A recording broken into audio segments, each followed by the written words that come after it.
Guys, स्वागत है आप सभी का एक बार फिर से मेरे YouTube चैनल पर। और ये नया चैनल है, यहाँ पे हम डेली मोटो व्लॉग्स पोस्ट किया करेंगे। तो मैं चैलेंज तो ये लेने की सोच रहा हूँ कि जैसे 100 डे 100 व्लॉग्स, बट देखते हैं कब तक हम उसमें कामयाब हो पाते हैं, कब तक हम नई नई चीज़ें आपको बता पाते हैं। अगर आपको कुछ भी जानना है KTM RC 390 जो ये मेरी बाइक है, इसके बारे में, मेरे मोटो व्लॉगिंग सेटअप के बारे में, तो मैं भी एक बिगनर हूँ। अपने मतलब इतना कुछ खास एक्सपीरियंस तो नहीं है, पर जो अभी मैं सारी चीज़ें यूज़ कर रहा हूँ, जो भी मैं कर रहा हूँ, किस तरह से स्क्रिप्ट लिख रहा हूँ, किस तरह से मेरा मोटो व्लॉग मेरे हेलमेट पे सेट है, कौन सा माइक यूज़ कर रहा हूँ, जो भी एसेसरीज इसकी होती है, उन सब के बारे में करूँ। अपने 1 साल 2 साल पहले की तो शायद मैंने कभी सोचा भी नहीं था कि मैं मोटो व्लॉग्स कर रहा हूँगा इस टाइम। पर मन हमेशा से होया करता था कि हाँ, कभी अपना GoPro लेना है, बाइक लेनी है, स्पोर्ट्स बाइक, तो उसके बाद कुछ ऐसा करना है। मन तो हमेशा से था, पर सोचा नहीं था इतनी जल्दी मैं इस चीज़ को शुरू कर पाऊँगा। इस YouTube चैनल पर मैं बाइक के बारे में भी काफ़ी ज़्यादा इन डिटेल बताया करूँगा। जैसे मेरे पास पहले थी बुलेट 350 इलेक्ट्रा थी, वो 2011-12 मॉडल। तो उसके बारे में जैसे मैं काफ़ी एक्सपीरियंस्ड हो चुका, मैं काफ़ी पहले से थी वो बाइक, तो उसके बारे में मेरे को सब अच्छे से पता है। तो किसी भाई के पास अगर बुलेट हो, किसी भी चीज़ की समस्या आ रही हो, तो वो भी कमेंट करके मेरे से पूछ सकता है। मैं अपनी बाइक की, जो मेरी पुरानी बाइक थी और वो मेरी फ़र्स्ट बाइक थी, मैं उसकी भी आपको एक फ़ोटो दिखाऊंगा कैसे मैंने उसको मॉडिफाइड कर रखा था, प्रॉपर मॉडिफिकेशन कर रखी थी मैंने उस बाइक में। इस वाली बाइक में अभी तक मैंने कुछ नहीं किया है। 2022 वाला मॉडल है ये KTM RC 390। तो अभी तक तो ये स्टॉक रखी है, अंडर वारंटी है बाइक, तो इसलिए मैंने अभी इसमें कुछ भी नहीं छेड़ा हुआ। जैसे इसकी वारंटी ख़त्म होती है और बाकी जो आप सब लोगों की डिमांड होगी कि एग्जॉस्ट कौन सा ट्राई करना चाहिए, वो सब चीज़ें आप बताइएगा, वो मैं ज़रूर इस बाइक पे एक्सपेरिमेंट करूँगा। आप सबको मज़ा आएगा गाइस काफ़ी ज़्यादा। ये यहाँ पे हाईवे की कटिंग चल रही है, देखो कितना प्रॉपर तरीके से काम चल रहा है। ये मैंने एक्सपेक्ट नहीं किया था यहाँ पे इतना सही काम चल रहा होगा। प्रॉपर ये लगा रखे हैं कोन्स, आगे सिंबल साइन, एक वो आदमी खड़ा कर रखा था पुतला सा बना के। ट्रैफिक ऐसा कुछ खास कम तो नहीं है यहाँ पे, पर हाँ ठीक है, रोड की कंडीशन ज़्यादा बढ़िया है इस तरफ। जब मैं ये फुटेज रिकॉर्ड कर रहा हूँ, मैं टू बी ऑनेस्ट सही बता रहा हूँ कि मैंने अपने YouTube चैनल का नाम भी नहीं सोचा अभी तक। तो बस ये है कि हाँ, एक फुटेज तो होगी एटलीस्ट। तब मैं घर जाऊँगा, इसको एडिट करूँगा, चैनल का नाम सोचूंगा, चैनल खोलूँगा, उस पर पहले वीडियो अपलोड करूँगा। आप प्यार दीजिएगा गाइस।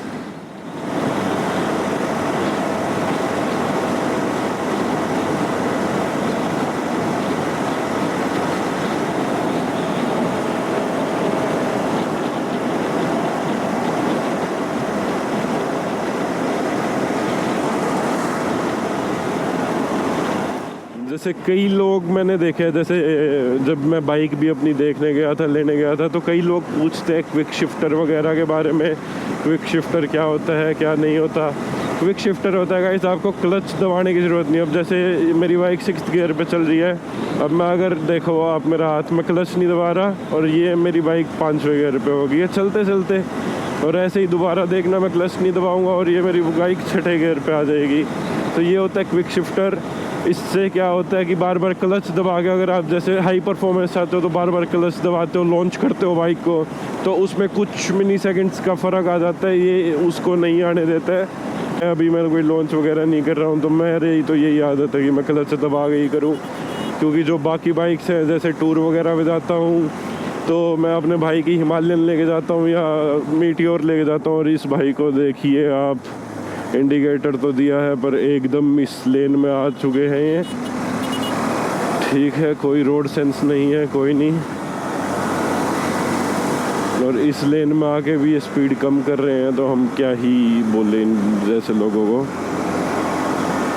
ठीक है, भाई को शायद इस तरफ मुड़ना होगा। मैं भी आ गया हूँ बिना देखे, मैं सीधा ही जाऊँगा। अभी तो मैं कोई यू टर्न लेने का मेरा कोई ख्याल नहीं है। अब देखिए ये स्कूल बस जाते हुए।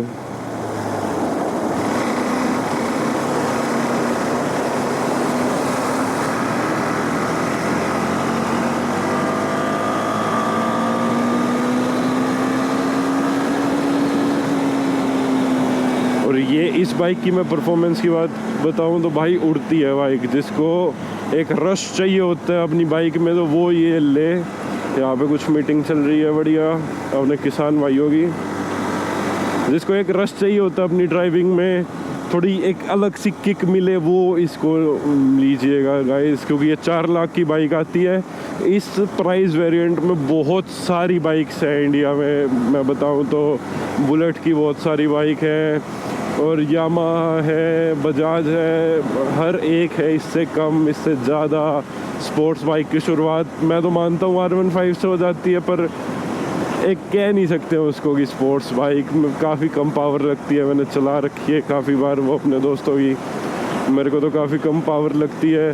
सोचा मैंने भी वही था लेने की कि R15 ले लूँगा, पर मेरा मन नहीं किया वो लेने का, क्योंकि बाइक ऐसी चीज़ होती है कि आप एक बार ले लेते हो, उससे आप इमोशनली कनेक्ट हो जाते हो, और एक अलग फीलिंग होता है। एक बाइक और मैन आपस में एक अलग फीलिंग अलग आ जाती है इस चीज़ में।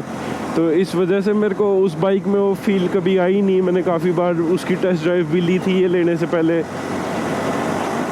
वो पावर मिसिंग थी, वो जो एक एक्स्ट्रा स्पार्क चाहिए होता है वो मिसिंग था उस बाइक में। तो इस वजह से मैंने ये प्रेफर करी 390। 200 भी मैंने इसलिए नहीं ली। हाँ, 200 का ये कह सकते हैं कि चलो भाई माइलेज स्लाइटली बेटर है इस वाली से। जैसे मैं दिखाऊँ आपको, इसकी मेरी माइलेज आती है अब ये 27.9 की माइलेज है, तो मैं थोड़ा ज़्यादा रैश चलाने लग रहा हूँ पिछले काफ़ी टाइम से, नहीं तो ये 30-32 ऐसी माइलेज दे देती है। ठीक है, 200 सीसी माइलेज ज़्यादा दे देगी आपको।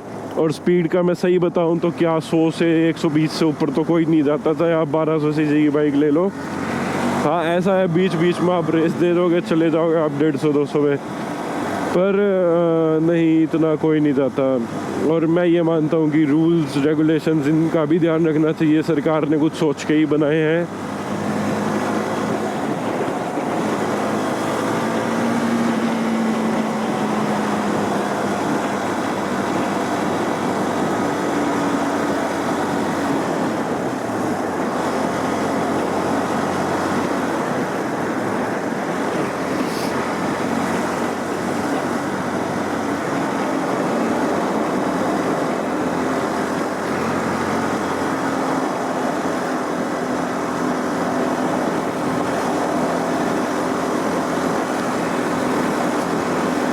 चैनल पे बहुत जल्दी मैं वेट कर रहा हूँ, जैसे इसको बैक कर देते हम।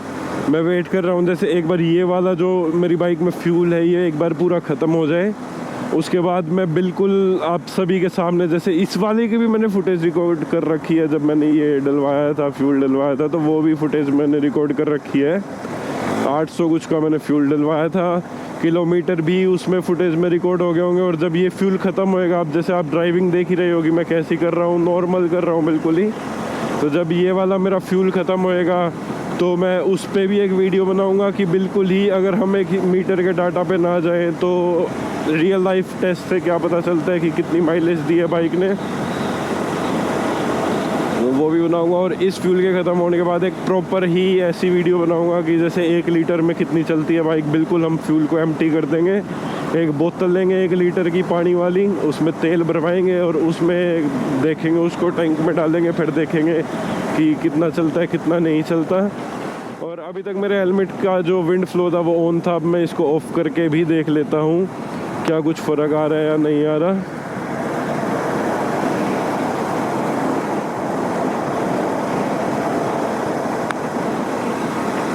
तो हेलमेट का विंड फ्लो मैंने ऑफ़ कर दिया है। अब बताना आपकी ऑडियो में कोई डिफरेंस मेजर आया है नहीं आया।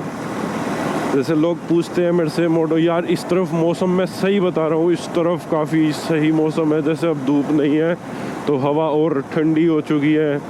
ये हाईवे पे फूल वगैरह हरियाली ये मेरे को बड़ी पसंद है।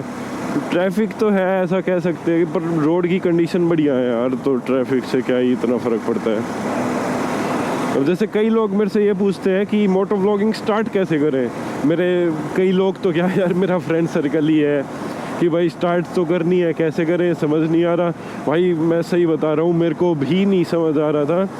मैं तो एकदम दिमाग बना, मगर गोप्रो लेके आते हैं, जाते हैं और करते हैं, बस बनाते हैं, कुछ भी बोल लेंगे जो क्या बोलना है। सबसे बड़ा क्वेश्चन ये होता है मोटो व्लॉगिंग के टाइम कि क्या बोलना क्या है आपको।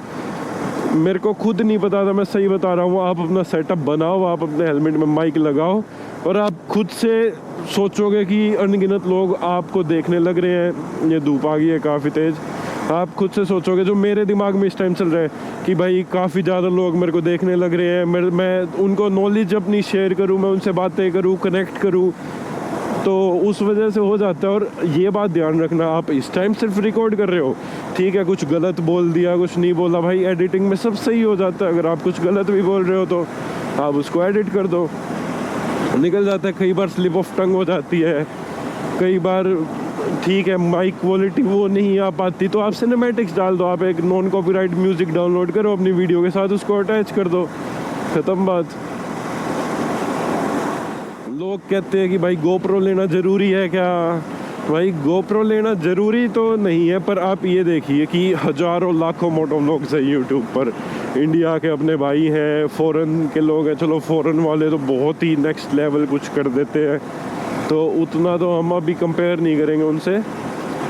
पर लोग जैसे सोचते हैं कि भाई अपना आईफोन यहाँ पे या कोई भी फ़ोन अपना यहाँ पे लगा लेते हैं जहाँ गोप्रो लगता है, भाई मैं तो ये कहूँगा कि वो सेफ़ तो है नहीं। सही बताऊँ तो आज के टाइम पे मैं सेकंड हैंड मार्केट का बताऊँ आपको तो 10,000 में एक हीरो 9 आ जाता है, और किसी भी फ़ोन से काफ़ी ज़्यादा बेटर क्वालिटी की वो जो फुटेज होती है वो दे देता है आपको। ये आप व्यू देख रहे हो, जैसे अभी मैंने आपको इसमें सुपर वाइड सिलेक्ट कर रखा है, तो आप व्यू देख रहे हो, तो भाई ठीक है, आप इस क्वालिटी की चीज़ लो ना यार। एक 10,000 में मेरे को नहीं लगता कि कुछ ज़्यादा फ़र्क पड़ रहा है। ठीक है 10,000 में माइक नहीं आएगा, आप वॉइस ओवर कर दो, उसके बाद उस जो आपकी क्लिप बनेगी उसके बाद आप उसमें वॉइस ओवर कर दो, आप बता दो, आप शॉर्ट्स बना दो, शॉर्ट्स में तो वॉइस ओवर होता है, आप बताओ आपने दिन में क्या क्या किया, कुछ भी शुरू कर सकते हो यार। इतना मतलब जो वो होता है, एक फोबिया होता है लोगों को स्टेज का, तो भाई काफ़ी फ़र्क है इस चीज़ में। मेरे को खुद था वो एक टाइम पे जो स्टेज फोबिया होता है, अब तो करियर कुछ ऐसा हो गया कि वो फोबिया का तो कुछ भी नहीं बचा हुआ। पर ये बात है कि अभी आपको कोई नहीं देख रहा, अभी आपको कोई जज नहीं कर रहा, आप वीडियो अपलोड करिए अपना बढ़िया। इसका मैं दिखाऊंगा आपको, अगर पहले गियर पे 56 57 ऐसी जाती है बाइक, दूसरे गियर पे अगर मैं दिखाऊं तो अभी थोड़ा सा जाम है, पर दिखा देता हूँ। जाम तो क्या, ट्रैफिक है। दूसरे गियर पे 80 है, इसकी टॉप स्पीड आप देख सकते हैं।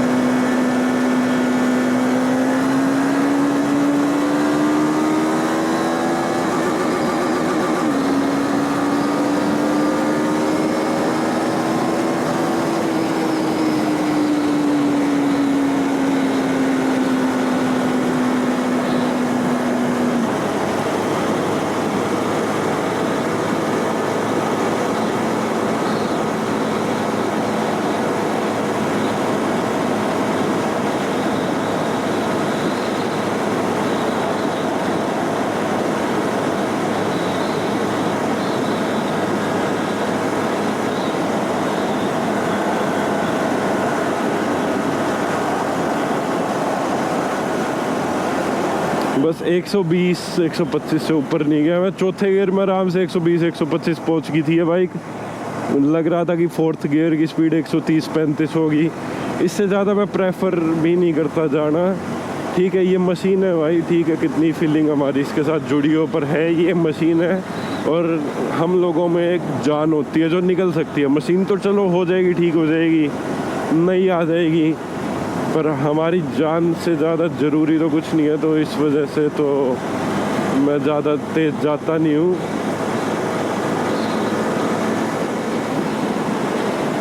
रोड के हिसाब से होता, अब जैसे क्या भरोसा ये लोग एकदम ऐसे आगे आ जाए। हुआ है भाई मेरे साथ, जहाँ मेरी सोसाइटी है बिल्कुल हाईवे का कट है, वहाँ पे बहुत एक्सीडेंट होते हैं यार। मैं तो बालकनी से देखता रहता हूँ खड़ा हो गए। हाँ तो हम बात कर रहे थे कि हीरो 9 आ जाता है 10,000 का, बढ़िया रहता है। मेन बात है कि फ़ोन आपका विज़न ब्लॉक कर देता है। अगर आप फ़ोन आगे माउंट करोगे तो काफ़ी ज़्यादा वो विज़न ब्लॉक कर देगा, और लगेगा आपको शुरू में, अगर आप हेलमेट पहन के देखोगे तब तो आपको लगेगा कि भाई नहीं ठीक है सब साफ दिख रहा है आगे।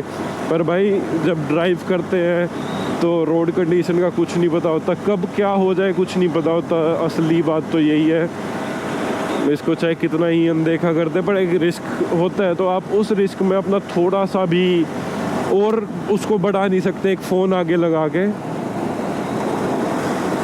10-15 हज़ार रुपये में मैं सही बता रहा हूँ, काफ़ी अच्छा एक मोटो व्लॉगिंग सेटअप बन सकता है विद हेलमेट।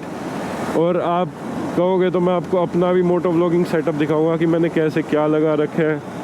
अभी फ़िलहाल मैं यूज़ कर रहा हूँ एक GoPro Hero 12। मैं अभी 3 दिन पहले ही जो नया लाया हूँ, एक उसका माइक अडेप्टर, एक केस जिसमें वो GoPro है उसके नीचे माइक अडेप्टर लगा हुआ है, और एक सोनी का माइक जो 1800 रुपये का है। मैंने 2-3 माइक वहाँ पे दुकान वाले ने ही टेस्ट करवा दिए थे, मेरे को काफ़ी अच्छा दुकान वाला था वो, सेक्टर 22 चंडीगढ़ में। तो 2-3 माइक उसने टेस्ट करवा दिए थे, तो मेरे को उन सब में से फ़िलहाल इसकी क्वालिटी ज़्यादा अच्छी लगी है। बाकी आप सजेशन देना कि क्वालिटी कैसी है, बताना मेरे को। और अगर और अपग्रेड कर सकता हुआ मैं इस माइक से तो बिल्कुल करूँगा।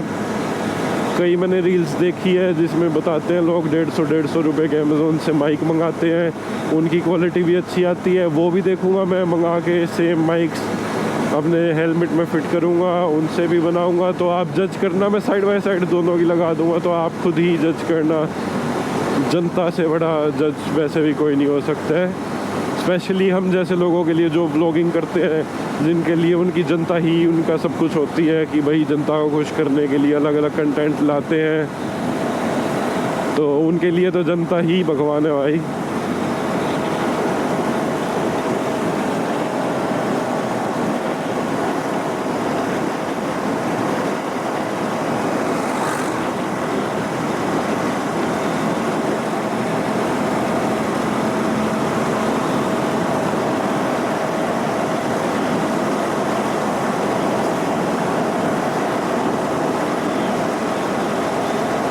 वापस जाते हुए बढ़िया है, रोड थोड़ी खाली है, बीच बीच में पैच आ रहे हैं जो रिपेयर तो कर रखे हैं, पर हल्के हल्के झटके तो लगते ही हैं। मतलब ऊपर नीचे ऐसा कोई झटका तो नहीं लगा, पर ऊपर नीचे थोड़ी सी ये रोड है, ट्रैफिक नहीं है, तो चलाने में बहुत बढ़िया मज़ा आ रहा है। बिल्कुल बहुत कम है यार, गिनी चुनी गाड़ियाँ दिख रही होंगी आपको।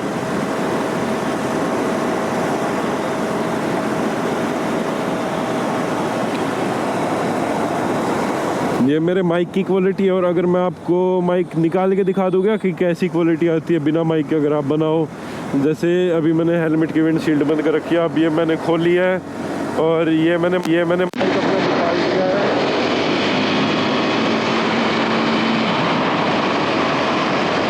मैं बोल रहा हूँ, मेरे को नहीं लगता आपको सुन ही रहे हवा में चमकता हुआ, और मैं काफ़ी तेज़ बोल रहा हूँ ताकि थोड़ा बहुत सुन पाओ आपको।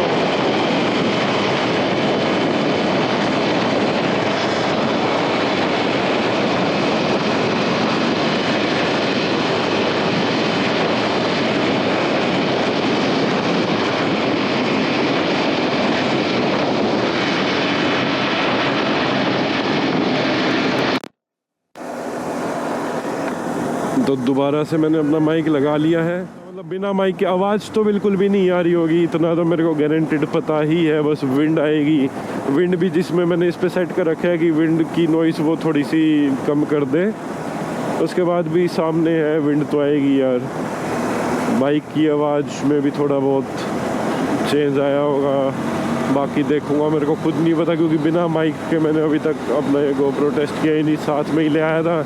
और एक्साइटमेंट इतनी थी रात को, खुद से ही बिना यूट्यूब पे देखे जल्दी देखने लग रहा हूँ मैं, अपने माउंट्स लगाने लग रहा हूँ कि करना है, कुछ करना है जल्दी से। अपने हेलमेट पे पूरा सेटअप कर दिया, रात को ही निकल पड़ा था, फिर बारिश आ गई थी तो मैं मतलब पूरी फुटेज बना नहीं पाया। उस टाइम कैमरा एंगल भी सही नहीं बैठ रहा था। पिछले 2-3 दिन मेरे इसी चीज़ में गए हैं, सही कैमरा एंगल ढूंढने में। आई होप जो आज वाला है वो सही हो बिल्कुल। ये वीडियो भी काफ़ी लंबी, पर चलो मैं एक ही उसमें टेक में बना देता हूँ, क्योंकि ऐसा कुछ है नहीं कि मैं कहीं जा रहा हूँ। अब मेरे को वापस से अपने फ्लैट पे ही जाना है, वहाँ जाके वीडियो देख लूँगा, GoPro चार्ज कर लूँगा। काफ़ी जल्दी एक ट्रिप भी करेंगे हम बाइक पे। अगर आप कहोगे तो मैं इसी बाइक पे ट्राई कर लूँगा, जहाँ तक रास्ते बढ़िया होंगे ये बाइक अपना बढ़िया जा सकती है।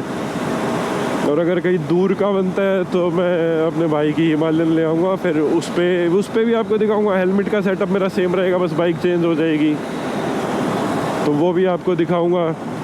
और अगर आप लोगों ने मेरे को प्यार ज़्यादा ही दे दिया तो हो सकता है मैं अपनी नई 390 एडवेंचर ही ले आऊँ KTM की।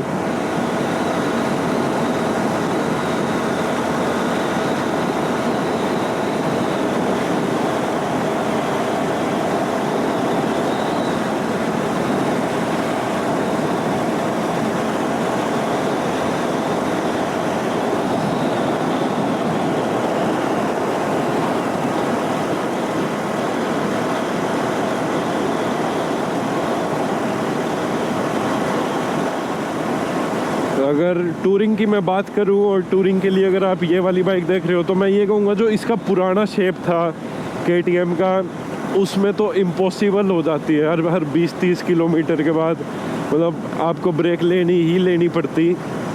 इसमें थोड़ा इम्प्रूव है, हैंडल थोड़े अपलिफ्टेड से है, सीट पोजीशनिंग सही है, मतलब ज़्यादा बेंड नहीं होते, आपकी कमर पे इतना वो नहीं आता।